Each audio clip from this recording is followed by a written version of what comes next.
আসসালামু আলাইকুম। কেমন আছেন সবাই? আশা করি ভালো আছেন। আলহামদুলিল্লাহ, আমিও ভালো আছি।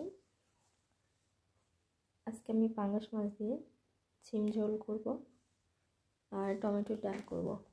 তাই আমি পাঙ্গাস মাছটাকে প্রথমে ভালোভাবে ভেজে নেব। ভাজার জন্য ফ্রাই প্যানে দিয়ে দিলাম।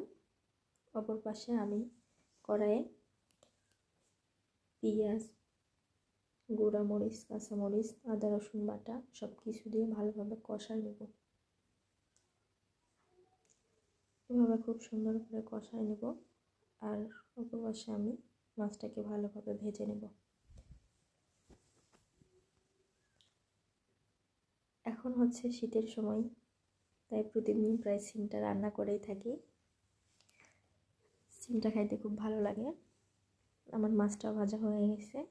মাছে যা তেল ছিল কড়াইয়ে ফ্রাই প্যানে, ওইটাতেই আমি সিম আলু দিয়ে দিই কিছুক্ষণ ভেজে নেব।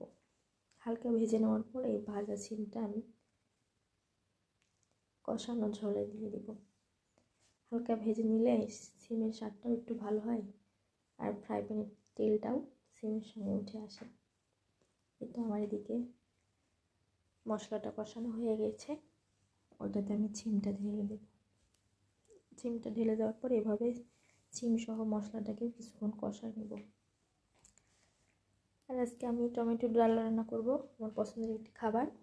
এর জন্য আমি টমেটো, কাঁচামরিচ, হলুদ, আদা রসুন বাটা সব কিছু দিয়ে প্রেশার কুকারে উঠাই দিলাম। প্রেশার কুকারে এটা সেদ্ধ হয়ে গেলে এটা আমি তেলানি করব। এই যে এদিকে টমেটোটা হয়ে গেছে, তারপর আমি এটাকে তেলানি করছি, তেলানি করে উঠাই দিয়েছি। এটা কিছুক্ষণ হবে এভাবে।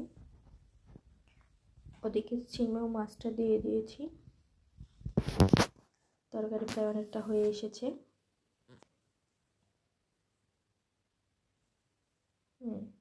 ফাইনালি সিমের ঝোল হয়ে গেছে। এদিকে টমেটোর ঝোলটাও হয়ে গেছে। টমেটোর ঝোলটা আমার খুবই ভালো লাগে।